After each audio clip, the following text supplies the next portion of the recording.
सभी को जय मसीह की। और मैं आप सभी का जो ऑनलाइन के माध्यम से इस वीडियो को देख रहे हैं प्रभु यीशु मसीह के नाम से स्वागत करता हूं। आइए हम आज की आराधना परमेश्वर के वचन भजन 105 से पढ़ते हुए शुरू करें। भजन 105 1 पद से लेकर 8 पद तक।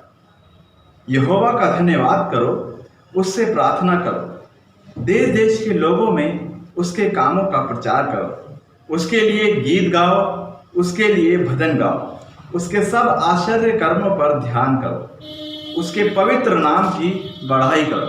यहोवा के खोजियों का हृदय आनंदित हो, यहोवा और उसकी सामर्थ को खोजो, उसके दर्शन के लगातार खोजी बने रहो, उसके किए हुए आश्चर्य कर्म स्मरण करो, उसके चमत्कार और निर्णय स्मरण करो। और हे उसके दास अब्राहम के वंश, हे याकूब की संतान, तुम तो उसके चुने हुए हो। वही हमारा परमेश्वर यहोवा है, पृथ्वी भर में उसके निर्णय होते हैं। वह अपनी वाचा को सदा स्मरण रखता आया है। यह वही वचन है जो उसने 1000 पीढ़ियों के लिए ठहराया है। आमीन। आइए हम प्रार्थना करें। सर्वशक्तिमान परमेश्वर दयालु प्रभु यीशु, मैं आपका धन्यवाद करता हूं आज के इस समय के लिए प्रभु, जब एक बार फिर से हम इस ऑनलाइन के माध्यम से, इस वीडियो के माध्यम से प्रभु जी अपने अपने घरों में आपकी आराधना करने के लिए एकत्रित हुए हैं। इसके लिए मैं आपका धन्यवाद करता हूं पिता परमेश्वर, क्योंकि आपने इस सारी चीज़ों को संजोया है जिससे कि हम इस टेक्नोलॉजी के माध्यम से प्रभु आपकी महिमा कर रहे हैं। इसके लिए हम आपका हृदय से धन्यवाद करते हैं प्रभु जी। हम आज की आराधना को आपके हाथों में समर्पित कर देते हैं। हम प्रार्थना करते हैं उन सभी भाई बहनों के लिए जो इस वीडियो को देख रहे हैं प्रभु। हम चाहते हैं कि आज की आराधना के माध्यम से प्रभु जी ये सभी लोग आशीषित हों और आपके नाम के विश्वास में पिता परमेश्वर, आपके वचन के विश्वास में आगे बढ़ सकें। मैं विनती करता हूं प्रभु, गीत और जो भी कार्य आगे होते हैं पिता परमेश्वर, उन सभी में प्रभु आपकी सहायता की मांग करते हैं प्रभु। हम चाहते हैं कि आप हमारी मदद करें, हमारी सहायता करें, ताकि हम इस कार्य के द्वारा से आपको स्तुति और महिमा देने वाले बन सकें। प्रार्थना करते हैं आज के वचन के लिए प्रभु जी, कि उस वचन के माध्यम से आप हमसे बातचीत करें, ताकि प्रभु जी हम अपने जीवन में आपको महिमा और आदर देने वाले बन सकें। सब कुछ आपके हाथों में समर्पित करते हैं प्रभु जी, और हम विश्वास करते हैं कि आप हमारे साथ हैं और इस पूरी आराधना में प्रभु आप हमारे बीच हैं। इसके लिए हम आपका धन्यवाद करते हैं प्रभु जी। हम प्रार्थना करते हैं कि जो सुनने वाले लोग हैं प्रभु, आप उनसे भी बातचीत करें, उनके हृदय को, आत्मा को आप तैयार करें, ताकि उनका ध्यान पिता परमेश्वर आपके वचन की ओर, आपकी आराधना की ओर लग सके। मैं विनती करता हूं प्रभु, आप दया करें और इन सभी चीजों में पिता परमेश्वर आप हमारे साथ हों। धन्यवाद ही है हमारी प्रार्थना सुनने के लिए। सब कुछ आपके हाथों में समर्पित करते हैं। इस विनती प्रार्थना को हमारे उद्धारकर्ता मुक्तिदाता प्रभु यीशु मसीह के नाम से मांगते हैं, आमीन।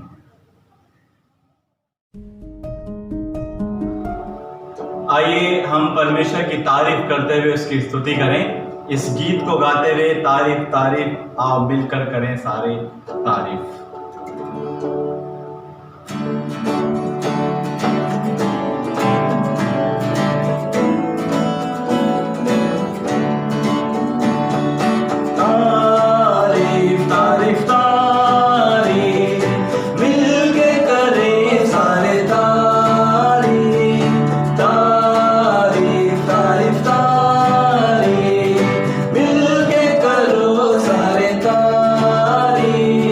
ये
सारी खताएं माफ वो करता, पापों से वो पाप है करता।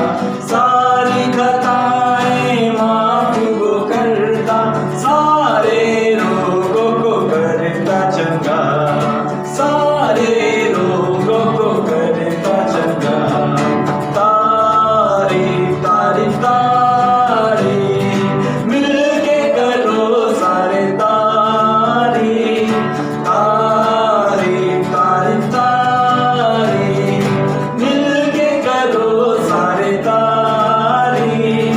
यीशु की जो है प्यारा मुझे, यीशु की जो है प्यारा मुझे, उसकी मौत से जिंदगी है पाई, आशा नहीं एक उसने दिलाई, उसकी मौत से जिंदगी है पाई, आशा नहीं एक उसने दिलाई। बैठेंगे तख्त पर फतेहमंद ही, बैठेंगे तख्त पर फतेहमंद ही। तारीफ तारीफ तारीफ मिलके करो सारे तारीफ, तारीफ तारीफ तारीफ मिलके करो सारे तारीफ। यीशु की जो है प्यारा मुझे, यीशु की जो है प्यारा मुझे, हम तो सलाम मिलके करेंगे सदा वहाँ पर उसको ताकेंगे, हम तो सलाम मिलके करेंगे सदा वहाँ पर उसको ताकेंगे। गीत नया वहाँ गाएंगे, गीत नया वहाँ गाएंगे। तारीफ तारीफ तारीफ मिलके करो सारे तारीफ, तारीफ तारीफ तारीफ मिलके करो सारे तारीफ। यीशु की जो है प्यारा मुझे, यीशु की जो है प्यारा मुझे।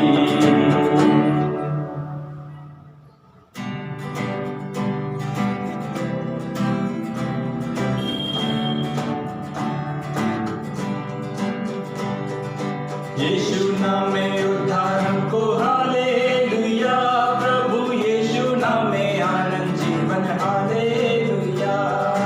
यीशु नाम में उद्धार हमको हालेलुया, प्रभु यीशु नाम में आनंद जीवन हालेलुया। राजाओं का राजा यीशु हालेलुया, राजाओं का राजा यीशु हालेलुया, प्रभुओं का प्रभु यीशु हालेलुया, प्रभुओं का प्रभु यीशु हालेलुया। यीशु नाम में उद्धार हमको हालेलुया, प्रभु यीशु नाम में आनंद जीवन हालेलुया। यीशु नाम में उद्धार हमको हालेलुया, प्रभु यीशु नाम में आनंद जीवन हालेलुया। चंगा करने वाला यीशु हालेलुया, चंगा करने वाला यीशु हालेलुया, छुटकारा देने वाला यीशु हालेलुया, छुटकारा देने वाला यीशु हालेलुया। यीशु नाम में उद्धार हमको हालेलुया, प्रभु यीशु नाम में आनंद जीवन हालेलुया। यीशु नाम में उद्धार हमको हालेलुया, प्रभु यीशु नाम में आनंद जीवन हालेलुया।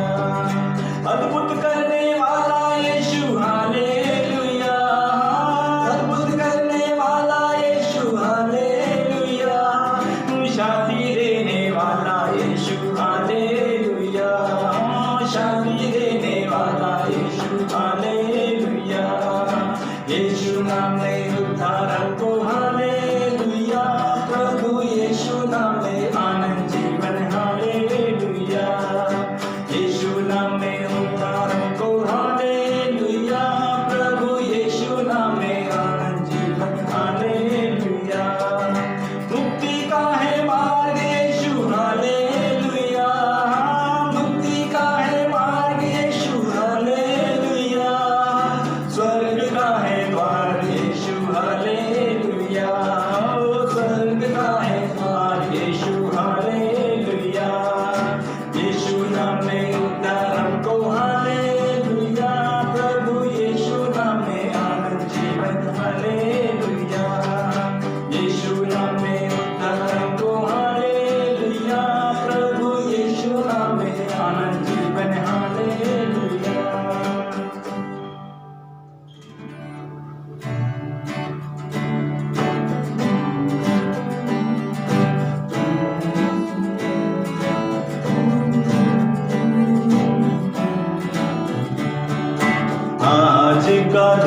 यहोवा ने बनाया है, हमने उसमें आनंदित हो, आनंदित हो।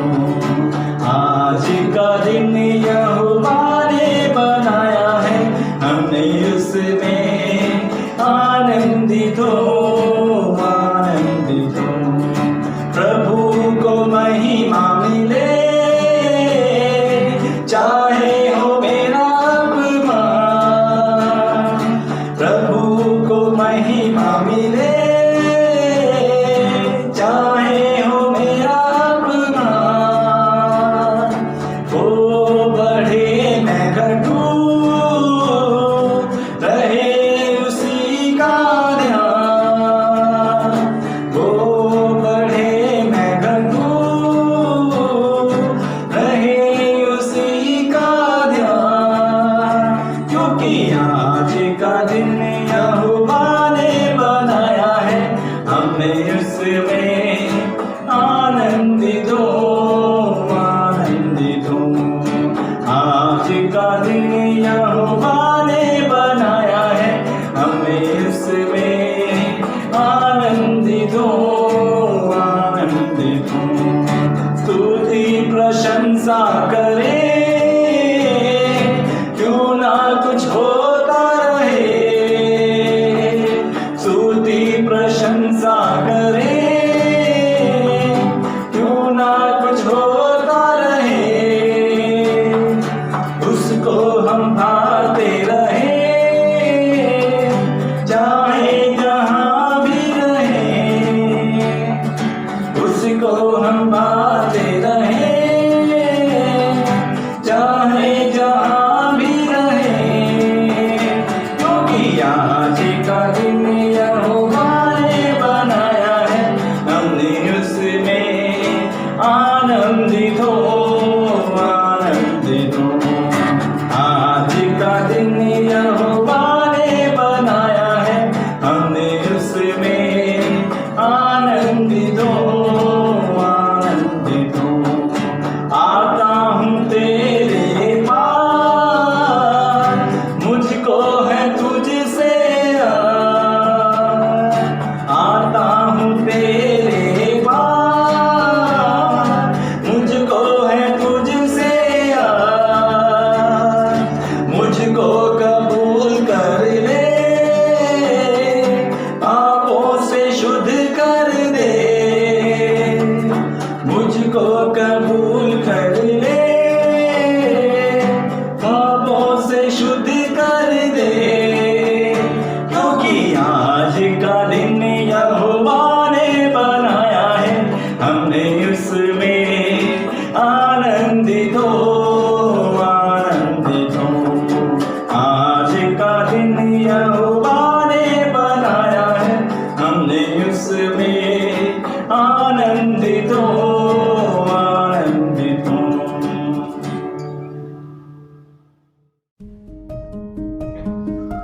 आप सभी को जय मसीह की।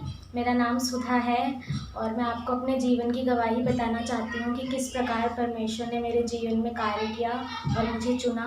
मैंने परमेश्वर के बारे में अपनी दोनों बहनों से सुना, उन्होंने मेरे को परमेश्वर के बारे में बताया। और फिर मैं एक भाई के घर में गई जहाँ पर बाइबल अध्ययन होता था। वहाँ पर मैंने और परमेश्वर के बारे में सीखा और फिर मैंने धीरे धीरे परमेश्वर के भवन में जाना स्टार्ट किया। वहाँ पर जब मैं गई तो मैंने परमेश्वर के वचन से सीखा कि परमेश्वर ने मेरे लिए अपनी जान को दी। तो मैंने इस बात को जब सीखा तो मुझे बहुत अच्छा लगा और मैं बहुत खुश हुई।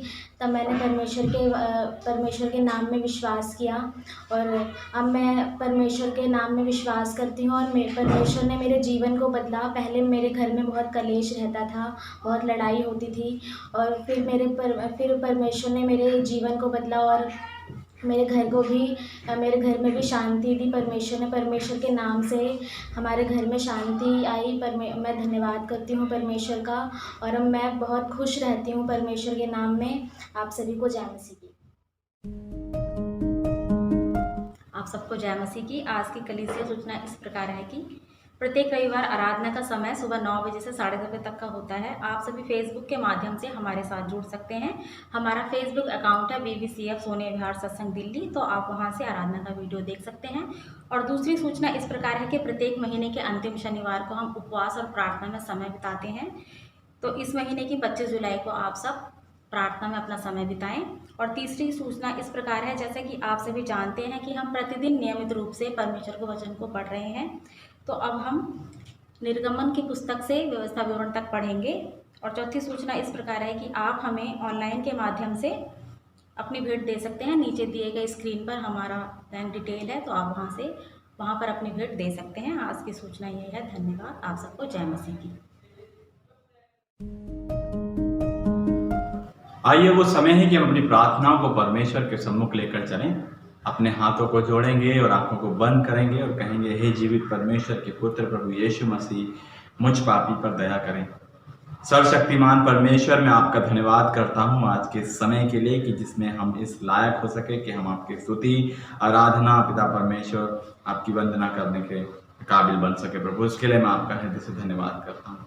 प्रभु जी, हम धन्यवाद करते हैं हमारे इस तमाम सेवा के लिए पिता परमेश्वर जो आपने हमें सौंपी है, इसके लिए हम धन्यवाद करते हैं प्रभु जी। और इस समय हम धन्यवाद करते हैं पिछली आराधना सभा के लिए प्रभु, जो हमने फेसबुक और यूट्यूब के माध्यम से कर पाए।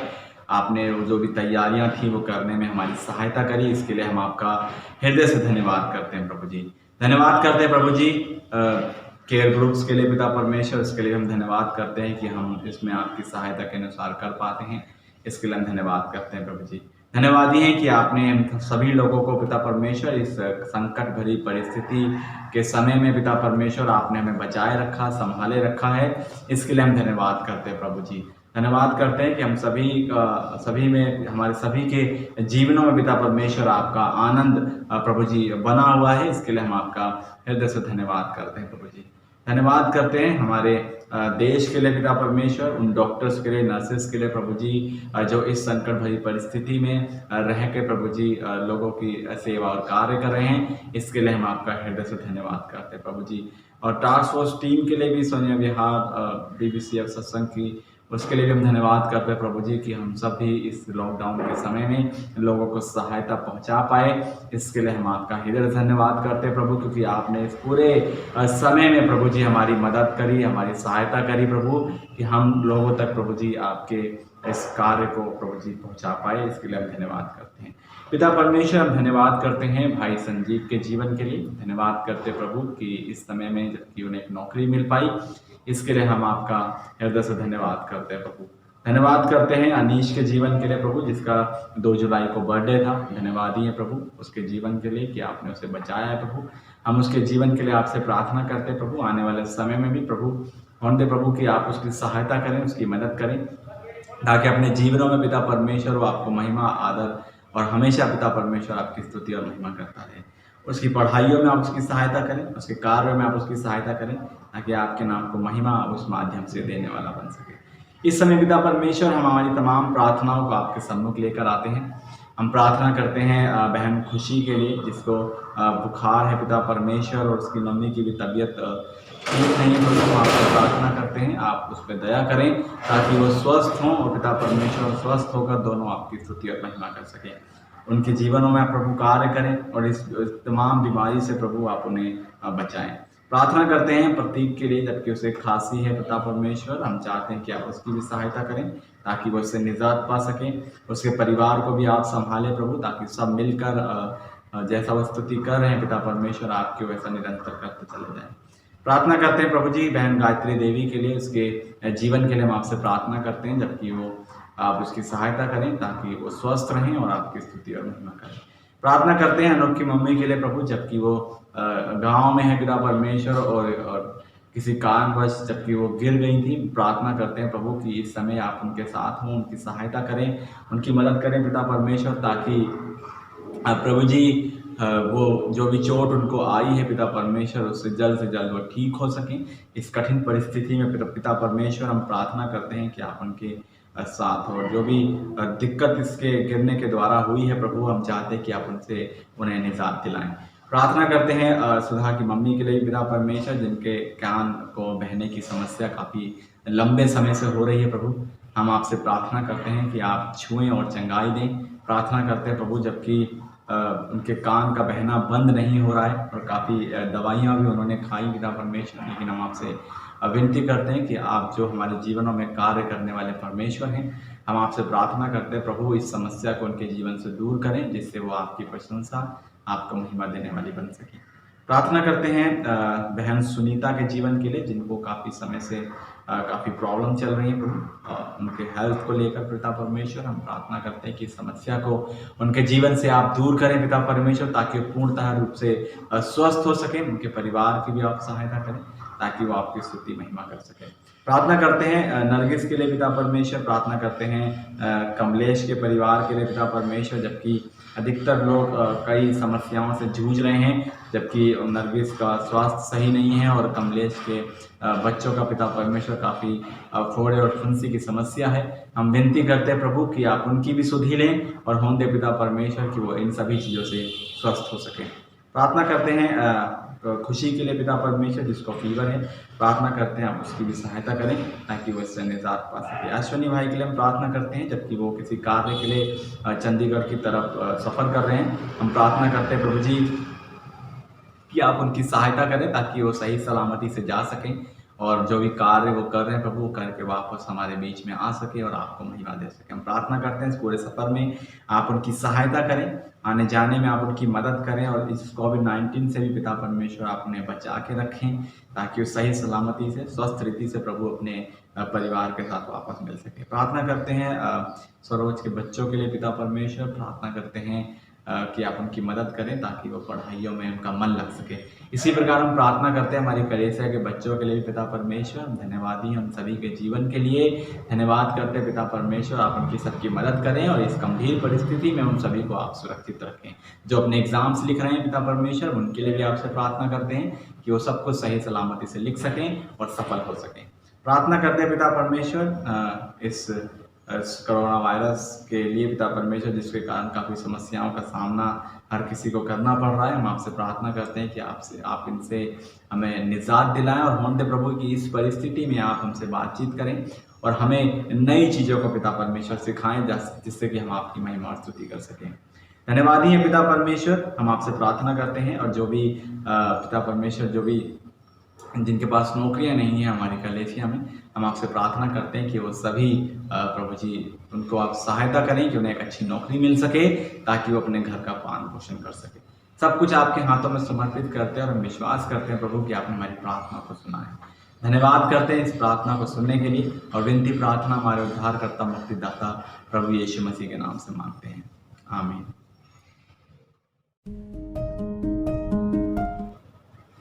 आइए हम प्रभु की प्रार्थना में चलें।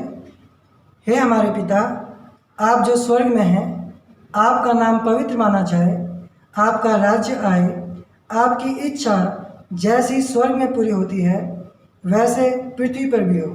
हमारे दिन भर की रोटी आज हमें दे, और जिस प्रकार हमने अपने अपराधियों को क्षमा किया है वैसे ही आप भी हमारे अपराधों को क्षमा करें, और हमें परीक्षा में न लाएं परंतु बुराई से बचाएं, क्योंकि राज्य और पराक्रम और महिमा सदा आपके ही हैं, आमीन। हेलो बच्चों, आप सभी को जय मसीह की। आज की जो कहानी है वो प्रभु यीशु मसीह की परीक्षा के ऊपर है कि कैसे वो परमेश्वर होते हुए भी हमारे लिए शैतान की परीक्षा में गया, ताकि हमें कुछ सिखा सके और हमें उसे जाल से बचा सके। आइए देखें। यीशु के बपतिस्मा लेने के बाद तब आत्मा यीशु को जंगल में ले गया, ताकि इब्लिस से उसकी परीक्षा हो। वह 40 दिन और 40 रात भूखा रहा, तब उसे भूख लगी। शैतान यीशु की परीक्षा के लिए आया। आदि में उसने आदम और हव्वा को अदन की वाटिका में परमेश्वर की आज्ञा ना मानने के लिए उस्काया था, और अब वो ही यीशु की परीक्षा करने को आया है। तब शैतान ने पास आकर उससे कहा, यदि तू परमेश्वर का पुत्र है तो कह दे कि ये पत्थर रोटियां बन जाए। यीशु ने उत्तर दिया, लिखा है, मनुष्य केवल रोटी ही से नहीं परंतु हर एक वचन से जो परमेश्वर के मुख से निकलता है जीवित रहेगा। उसके बाद तब शैतान उसे पवित्र नगर में ले गया और मंदिर के कंगूरे पर खड़ा किया और उससे कहा, यदि तू परमेश्वर का पुत्र है तो अपने आप को नीचे गिरा दे, क्योंकि लिखा है, वह तेरे विषय में अपने स्वर्गदूतों को आज्ञा देगा और वे तुझे हाथों हाथ उठा लेंगे, कहीं ऐसा ना हो कि तेरे पाँव में पत्थर से ठेस लगे। यीशु ने उससे कहा, यह भी लिखा है, तू प्रभु अपने परमेश्वर की परीक्षा ना कर। फिर शैतान उसे एक बहुत ऊंचे पहाड़ पर ले गया और सारे जगत के राज्य और उसका वैभव दिखाकर उससे कहा, यदि तू गिरकर मुझे प्रणाम करे तो मैं यह सब कुछ तुझे दे दूंगा। तब यीशु ने उससे कहा, हे शैतान, दूर हो जा, क्योंकि लिखा है, तू प्रभु अपने परमेश्वर को प्रणाम कर और केवल उसी की उपासना कर। तब शैतान उसके पास से चला गया और देखो, स्वर्गदूत आकर उसकी सेवा करने लगे। तो बच्चों, हम इस कहानी से ये सीखते हैं कि हमें हर समय परमेश्वर के वचन को अपने जीवन में इस्तेमाल करना है। जैसे प्रभु यीशु मसीह ने शैतान द्वारा इतना बहकाए जाने पर भी यीशु ने हर समय उसके सामने परमेश्वर के वचन को रखा है, और जब उन्होंने ऐसा किया तो उनको हर समय जीत मिली।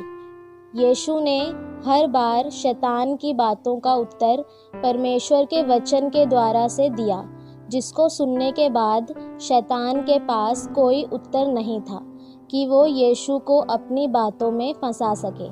इसलिए हमें भी अपने जीवन में परमेश्वर के वचन को पहला स्थान देना है। आप सभी को जय मसीह की।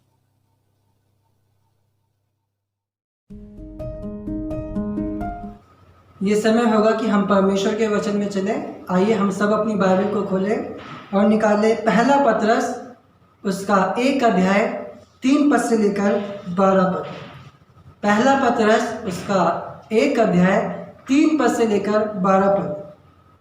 प्रियो, ये परमेश्वर का वचन है और परमेश्वर के वचन में इस प्रकार से लिखा है, हमारे प्रभु यीशु मसीह के परमेश्वर और पिता का धन्यवाद हो, जिसने यीशु मसीह के मरे हुए में से जी उठने के द्वारा अपनी बड़ी दया से हमें जीवित आशा के लिए नया जन्म दिया, अर्थात एक अविनाशी और निर्मल और अजल मीरास के लिए जो तुम्हारे लिए स्वर्ग में रखी है, जिनकी रक्षा परमेश्वर की सामर्थ से विश्वास के द्वारा उस उद्धार के लिए जो आने वाले समय में प्रकट होने वाली है की जाती है।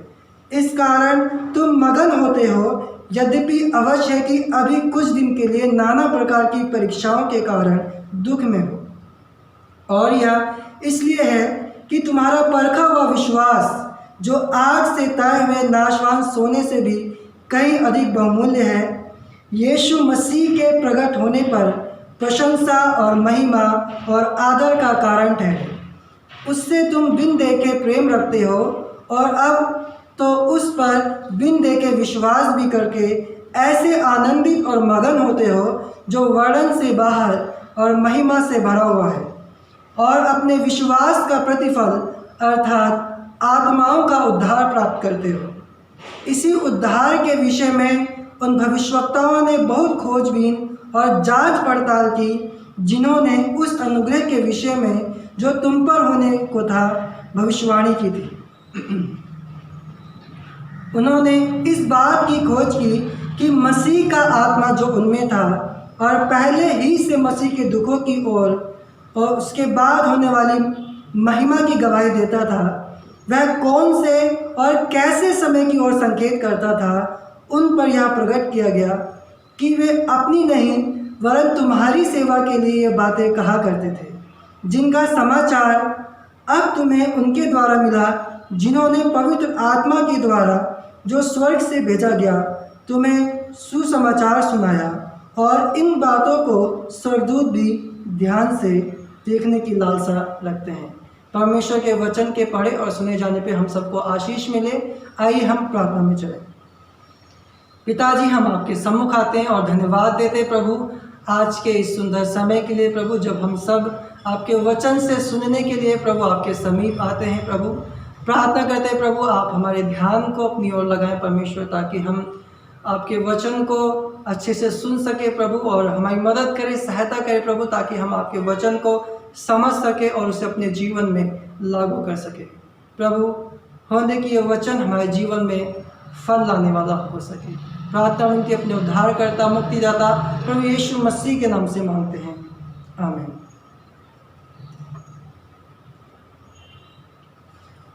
आइए हम सबसे पहले पहला पतरस की पृष्ठभूमि को देखें। इसके जो लेखक है वो है पतरस। जैसे हम पद 1 में देखते हैं कि पतरस की ओर से जो यीशु मसीह का प्रेरित है उन प्रदेशों के नाम जो पुंतुस, गलातिया और कप्पदोकिया, आसिया और बिथुनिया में तितर बितर होकर रहते हैं। तो इस पत्री को लिखने वाले पतरस हैं, और पतरस ने उन लोगों के लिए इस पत्री को लिखा जो पुंतुस, गलातिया, कप्पदोकिया, आसिया और बिथुनिया में तितर बितर होकर रहते हैं, जो आज के समय में तुर्की देश कहलाता है। ये सारे जो जगह है ये कहाँ पर है? तुर्क देश में है। और अब हम देखेंगे कि पतरस को इस पत्री के लिखने का क्या उद्देश्य था। पतरस उन लोगों को जो प्रभु यीशु मसीह पर विश्वास करते थे और अपने विश्वास के कारण दुख और सताव का सामना करते, उन्हें मसीह के सुसमाचार के द्वारा उत्साहित करता है कि वे अपनी आशा को प्रभु यीशु मसीह में बनाए रखें और ऐसा जीवन जिए जिससे परमेश्वर को महिमा मिले, जिसे हम पहला पत्र उसका 2 अध्याय 11 और 12 पद में देख सकते हैं। यहाँ पर लिखा है, हे प्रियो, मैं तुमसे विनती करता हूँ कि तुम अपने आप को परदेशी और यात्री जानकर उन सांसारिक अभिलाषाओं से जो आत्मा से युद्ध करती हैं बचे रहो। अन्य जातियों में तुम्हारा चाल चलन भला हो, ताकि जिन जिन बातों में वे तुम्हें कुकर्मी जानकर बदनाम करते हैं वे तुम्हारे भले कामों को देखकर उन्हीं के कारण कृपा दृष्टि के दिन परमेश्वर की महिमा करें। तो आइए हम आगे बढ़ते हैं और हमारे जो आज के वचन का शीर्षक वो है मसीह में हमारा उद्धार। प्रियो, आज हम सभी प्रभु यीशु मसीह में विश्वास के कारण अपने जीवन में दुख और सताव का सामना कर रहे हैं। लोग हमें सताते हैं और आए दिन हम एक ना एक खबर सुनते हैं कि आज उस पास्टर को मार दिया गया, आज उस चर्च को जलाया गया। और अभी फिलहाल की घटना जो कुछ समय पहले घटी कि एक लड़के को जो उड़ीसा में रहता था, जो मात्र 15 या 16 वर्ष का था, लोगों ने उसे मार दिया। और किस लिए मार दिया? क्योंकि वह प्रभु यीशु मसीह पर विश्वास करता था। तो हम देख रहे हैं कि किस प्रकार मसीह लोग अपने जीवन में दुख और सताव को सह रहे हैं। और कई बार हम दुख और सताव को सहते सहते बहुत निराश हो जाते हैं, हम आशाहीन हो जाते हैं। परंतु आज हम परमेश्वर के वचन में देखेंगे कि किस प्रकार से परमेश्वर का वचन हमें उत्साहित करता है कि हम अपनी आशा को परमेश्वर पर बनाए रखें, ताकि हम उस उद्धार को पा सके जो हमें मसीह के आने के समय मिलने वाला है, अर्थात सदा काल का जीवन, अनंत जीवन, जो कहाँ पर है? जो स्वर्ग में है। तो प्रियो, हम 3 बातों को देखेंगे। पहला, परमेश्वर में अनंत उद्धार की आशा, पद 3 से पद 5। दूसरा, परमेश्वर के उद्धार में आनंद, पद 6 से पद 9। तीसरा, परमेश्वर के उद्धार पाने की चाह रखना, पद 10 से पद 12। तो आइए सबसे पहले हम पहली बात को देखें, परमेश्वर में अनंत उद्धार की आशा, पद 3 से पद 5। पद 3, हमारे प्रभु यीशु मसीह के परमेश्वर और पिता का धन्यवाद हो जिसने यीशु मसीह के मरे हुए से जी उठने के द्वारा अपनी बड़ी दया से हमें जीवित आशा के लिए नया जन्म दिया। सो प्रियो, हम देखते हैं कि पतरस हमें एक जीवित आशा के बारे में बताते हैं जिसके लिए परमेश्वर ने हमें नया जन्म दिया है। तो प्रियो, हमें इस बात को पहले समझना बहुत जरूरी कि ये नया जन्म क्या है। यदि हम यूहन्ना रचित सुसमाचार उसके 3 अध्याय को देखें तो वहां पर एक व्यक्ति का जिक्र है जिसका नाम निकोदेमुस था, और वो यहूदियों का सरदार था जो रात के समय में प्रभु यीशु मसीह से भेंट करने को आया। और जब वो यीशु मसीह के पास आया तो वो यीशु मसीह से कहने लगा कि हे रब्बी, हम जानते कि तू परमेश्वर की ओर से गुरु होकर आया है, क्योंकि कोई इन चिन्हों को जो तू दिखाता है यदि परमेश्वर उसके साथ ना हो तो वह नहीं दिखा सकता। परंतु प्रभु यीशु मसीह ने क्या कहा? प्रभु यीशु मसीह ने उसे नए जन्म लेने के विषय में कहा और उससे कहा कि मैं तुमसे सच सच कहता हूं कि यदि कोई नए सिरे से ना जन्मे तो परमेश्वर के राज्य को नहीं देख सकता। तो प्रियो, ये नया जन्म क्या है और कैसे हम इसको पाते हैं? प्रियो, नया जन्म प्रभु यीशु मसीह में एक नए जीवन की शुरुआत है, और हम इसे तब प्राप्त करते हैं जब हम अपने पापों से पश्चाताप करते हैं, जब हम अपने पापों से फिर कर प्रभु यीशु मसीह पर विश्वास करते हैं, तो परमेश्वर के आत्मा के द्वारा हम नया जन्म प्राप्त करते हैं। परमेश्वर का आत्मा हमें कायल करता है कि हम क्या करें, अपने पापों से फिरें और प्रभु यीशु मसीह पर विश्वास करें। तो जब हम प्रभु यीशु मसीह पर विश्वास करते हैं तो हम उस जीवित आशा को पाते हैं जिसके लिए परमेश्वर ने हमें नया जन्म दिया है। तो हमें इस बात को अब समझना जरूरी है कि ये जीवित आशा जो परमेश्वर ने हमें दिया है वो क्या है। यदि हम पद 4 को देखें, वहाँ पर लिखा है कि अर्थात एक अविनाशी और निर्मल और अजर मीरास के लिए जो तुम्हारे लिए स्वर्ग में रखी है, जिनकी रक्षा परमेश्वर की सामर्थ्य से विश्वास के द्वारा उस उद्धार के लिए जो आने वाले समय में प्रकट होने वाली है की जाती है।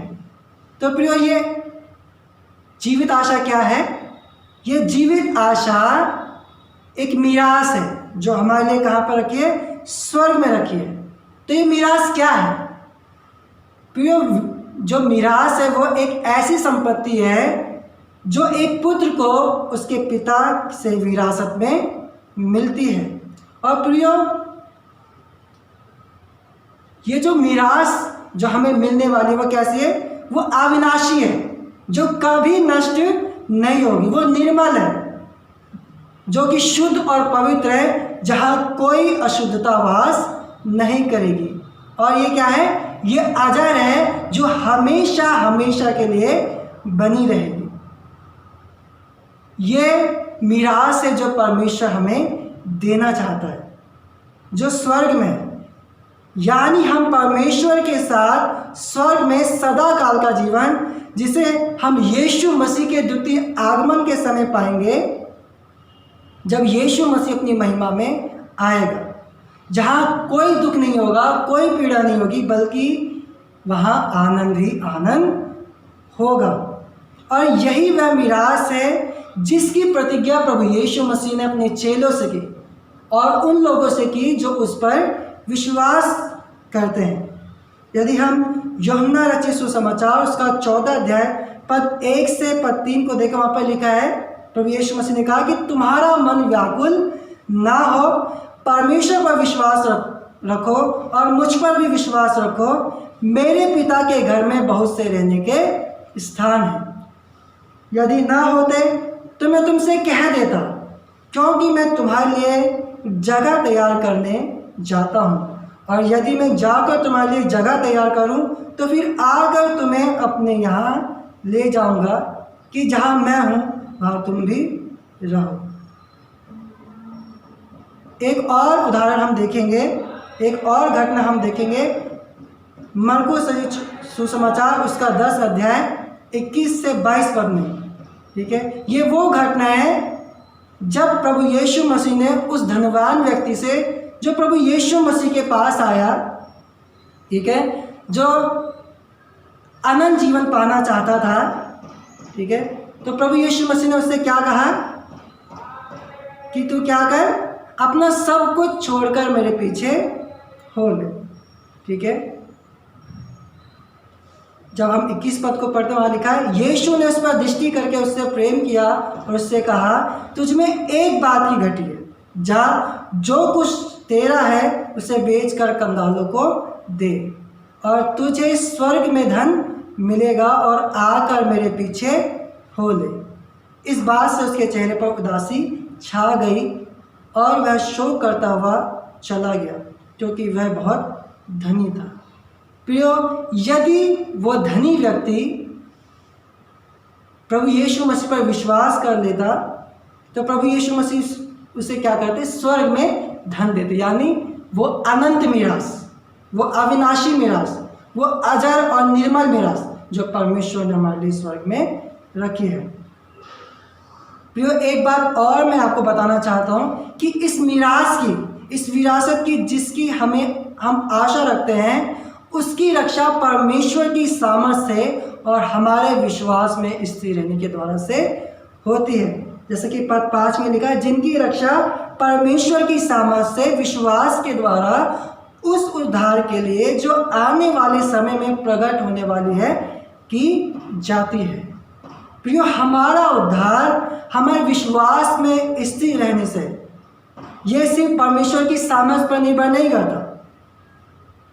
इसलिए हमें अपने उद्धार के लिए परिश्रम करना है, हमें विश्वास में बने रहना है, तभी हम उस उद्धार को पा सकते हैं जो परमेश्वर हमें देगा।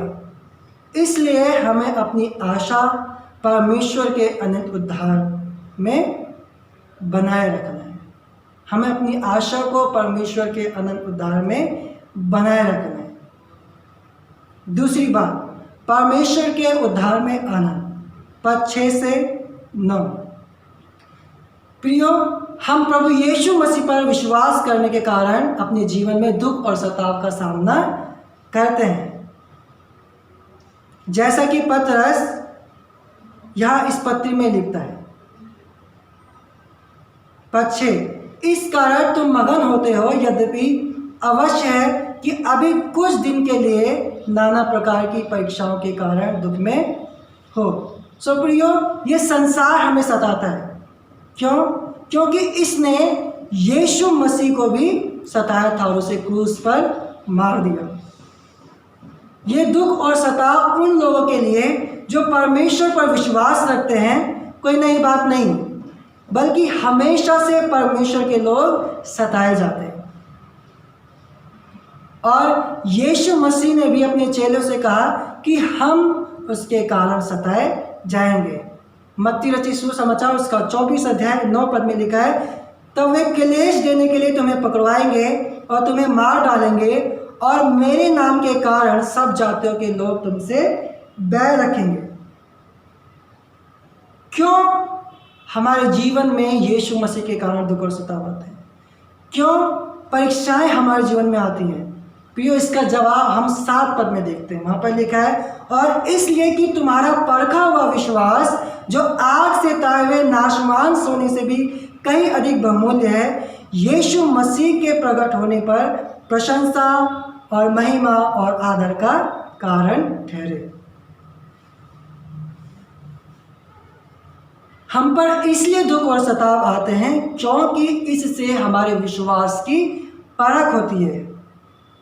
जिस प्रकार से आग की भट्टी में सोना परखा जाता है कि वो असली है या नहीं, उसी तरीके से हमारा विश्वास भी परखा जाता है कि हम सच्चे विश्वासी हैं या नहीं। क्योंकि सच्चे विश्वासी हर एक परिस्थिति में प्रभु में बने रहते हैं, पर जो झूठा विश्वासी होता है वो क्या करता है, जब उस पर दुख और सताव आता है तो वो मसीह से फिर जाता है। प्रिय, जब सताव हमारे जीवन में आता है, या तो हम उठते हैं या हम गिर जाते हैं, या तो हम मसीह में बने रहते हैं या फिर हम उसे छोड़ देते हैं। प्रियो, ऐसे बहुत सारे लोग हैं जिन्हें हम अपने आसपास दिखते हैं या हम उन्हें जानते हैं, जिन्होंने एक समय पर प्रभु यीशु मसीह पर विश्वास किया, पर एक ऐसा समय आया जब उन्होंने यीशु मसीह को छोड़ दिया। क्यों? क्योंकि उनके जीवन में मसीह के कारण दुख और सताव आया, और जब दुख और सताव उनके जीवन में आया तो उन्होंने यीशु मसीह को छोड़ दिया। वो पीछे हट गया और यीशु मसीह के पीछे चलना छोड़ दिया। ये उस बीज के समान है जो झाड़ियों में गिरा, और जिन्हें जब उन पर दुख और सताव आता है तो वो क्या करते हैं? वो मसीह के पीछे चलना छोड़ देते हैं। प्रियो, हमें सताव के मध्य में अपने विश्वास में स्थिर रहना है, क्योंकि हमारा विश्वास नाशवान सोने से भी अधिक बहुमूल्य है। और जब हम विश्वास में स्थिर रहते हैं तो हम मसीह से प्रशंसा, महिमा और आदर को प्राप्त करेंगे जब वह अपनी महिमा में प्रकट होगा। यदि हम 7 पद के दूसरे भाग को देखें, वहाँ पर लिखा है कि यीशु मसीह के प्रकट होने पर प्रशंसा और महिमा और आदर का कारण ठहरे। इसलिए प्रियो, हमें निराश होने की ज़रूरत नहीं है, हमें आशाहीन होने की ज़रूरत नहीं है, परंतु हमें आनंदित होने की ज़रूरत है। जैसा पद 8 और 9 में लिखा है कि उससे तुम बिन देखे प्रेम रखते हो और अब उस पर बिन देखे विश्वास करके ऐसे आनंदित और मगन होते हो जो वर्णन से बाहर और महिमा से भरा हुआ है, और अपने विश्वास का प्रतिफल अर्थात आत्माओं का उद्धार प्राप्त करते हो। प्रियो, हमें दुख और सताव में मसीह के प्रति विश्वास योग्य बने रहना, क्योंकि स्वर्ग में हमारे लिए बड़ा प्रतिफल है।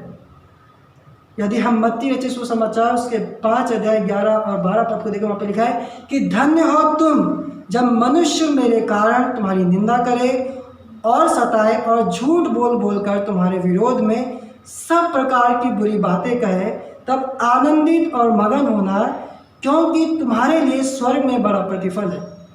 इसलिए कि उन्होंने उन भविष्यवक्ताओं को जो तुमसे पहले थे इसी रीति से सताया था। तो प्रियो, परमेश्वर का वचन हमें आश्वासित देता है, जो हमें प्रोत्साहित करता है कि हम दुख और सताव के मध्य में अपनी आशा को खोए नहीं, बल्कि हम अपनी आशा को उसमें बनाए रखें और मसीह के प्रति विश्वास योग्य बने रहें, उसके विश्वास में स्थिर रहें, ताकि हम उस प्रतिफल को पाएं जो परमेश्वर ने हमारे स्वर्ग में रखा है, यानी अनंत मीरास। आइए हम तीसरी बात को देखें, परमेश्वर के उद्धार पाने की चाह रखना। प्रियो, हमें परमेश्वर के उद्धार को पाने की चाह रखनी है, हमें उसके उद्धार को पाने की लालसा रखनी है। क्यों? क्योंकि पतरस हमें बताते हैं कि पतरस हमें बताते हैं कि जो उद्धार जो परमेश्वर हमें देने वाला बहुत क्या है? विशेष है, क्योंकि इस उद्धार की चर्चा पहले ही परमेश्वर के भविष्यवक्ताओं ने की। यदि हम 10 पद को वहाँ पर देखते हैं, वहाँ पर लिखा है कि इसी उद्धार के विषय में उन भविष्यवक्ताओं ने बहुत खोजबीन और जांच पड़ताल की, जिन्होंने उस अनुग्रह के विषय में जो तुम पर होने को था भविष्यवाणी की थी। ये कौन से भविष्यवक्ता हैं? ये वे भविष्यवक्ता हैं जिन्होंने यीशु मसीह के विषय में भविष्यवाणी की। जैसा कि 11 पद में भी लिखा है कि उन्होंने इस बात की खोज की कि मसीह का आत्मा जो उनमें था और पहले ही से मसीह के दुखों की ओर और उसके बाद होने वाली महिमा की गवाही देता था, वह कौन से और कैसे समय की ओर संकेत करता था। उन पर यह प्रकट किया गया कि वे अपनी नहीं वरन तुम्हारी सेवा के लिए ये बातें कहा करते थे, जिनका समाचार अब तुम्हें उनके द्वारा मिला, जिन्होंने पवित्र आत्मा के द्वारा जो स्वर्ग से भेजा गया था तुम्हें सुसमाचार सुनाया, और इन बातों को सदूत भी ध्यान से देखने की लालसा रखते हैं। सो प्रियो, हम देखते कि पुराने नियम में परमेश्वर ने अपने भविष्यवक्ताओं के द्वारा बहुत सी भविष्यवाणियाँ करी, ठीक है। जैसे कि यशायाह की पुस्तक में, दानियल की पुस्तक में, यिर्मयाह की पुस्तक में, मलाकी की पुस्तक में। जब हम इन पुस्तकों को पढ़ते हैं तो उसमें हमें प्रभु यीशु मसीह की बहुत सी भविष्यवाणियाँ मिलती है। उसके इस संसार में आने के विषय में, उसके दुखों को उठाने के विषय में, उसके मृत्यु में से जी उठने के विषय में, उसकी आने वाली महिमा के विषय में। जैसा 11 पद में लिखा है कि उन्होंने इस बात की खोज की कि मसीह का आत्मा जो उनमें था पहले ही से मसीह के दुखों की और उसके बाद होने वाली महिमा की गवाही देता था। और इन सब ने मसीह के आत्मा के द्वारा से भविष्यवाणी की। उन्होंने अपने मन से यूं ही नहीं लिख दिया, बल्कि परमेश्वर के आत्मा ने उन्हें प्रेरित किया। हम जानते कि जो परमेश्वर का वचन है, ये जो पवित्र शास्त्र है, वो परमेश्वर की आत्मा की प्रेरणा से रचा गया है और यह उन पर पवित्र आत्मा के द्वारा हमारी सेवा के लिए प्रकट किया गया, ताकि हम उस प्रतिफल को पा सके जो हमारे लिए स्वर्ग में है, ठीक है। जैसा कि 12 पद में हमने पढ़ा, या उन पर प्रकट किया गया कि वे अपनी नहीं वरन तुम्हारी सेवा के लिए ये बातें कहा करते थे, जिनका समाचार अब तुम्हें उनके द्वारा मिला।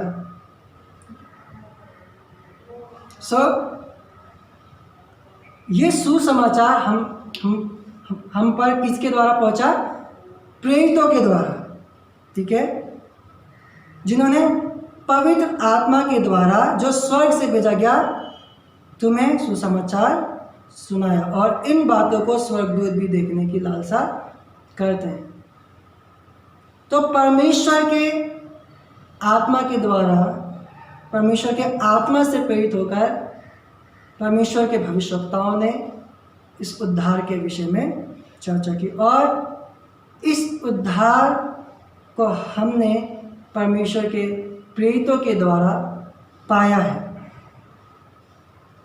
और इस उद्धार को स्वर्गदूत भी देखने की लालसा रखते हैं। सो प्रियो, इसलिए परमेश्वर का यह उद्धार हमारे लिए विशेष है, जो परमेश्वर की ओर से हमारे लिए एक उपहार है और हमें इस उद्धार को खोना नहीं, बल्कि इसे पाने के लिए हमें उस प्रतिफल की ओर ध्यान देना है जो हमारे लिए स्वर्ग में है। और इसके साथ ही साथ हमें दुख और सताव में भी मसीह के प्रति विश्वास योग्य बने रहना है। सो प्रियो, सवाल ये है कि क्या हम मसीह में अपने उद्धार को थामे रखते हैं? क्या हम दुख और सताव में भी मसीह में स्थिर रहने को तैयार हैं? सो प्रियो, हमें दुख और सताव में भी मसीह में स्थिर रहना है। हमें उस पर अपनी आशा को बनाए रखना है। परमेश्वर आप सभी को आशीष दे। आइए हम सभी अपने स्वरों को झुकाएं और परमेश्वर से प्रार्थना करें। पिताजी, हम आपके सम्मुख आते हैं, अब धन्यवाद देते हैं प्रभु जी इस वचन के लिए जो हमने सीखा, जो सुना है प्रभु। होंदे प्यारे परमेश्वर की हम इस वचन को अपने जीवन में लागू कर सके प्रभु, जो हमने सीखा है, ताकि हम परमेश्वर हमारे जीवन से प्रभु आपके नाम को आदर मिल सके, आपके नाम को महिमा मिल सके। प्रभु, सब बातों में आदर महिमा आपको देते हुए विनती प्रार्थना अपने उद्धारकर्ता मुक्तिदाता प्रभु यीशु मसीह के नाम से मांगता हूँ, आमीन। आइए हम आशीष वचन की ओर चलें। अब जो तुम्हें ठोकर खाने से बचा सकता है और अपनी महिमा की भरपूरी के सामने मगन और निर्दोष करके खड़ा कर सकता है, उस एकमात्र परमेश्वर हमारे उद्धारकर्ता की महिमा और गौरव और पराक्रम और अधिकार हमारे प्रभु यीशु मसीह के द्वारा जैसा सनातन काल से है, अब भी हो और युगानुयुग होता रहे। आप सभी को जय मसीह की। परमेश्वर आप सभी को आशीष दे और सदैव आपके साथ है।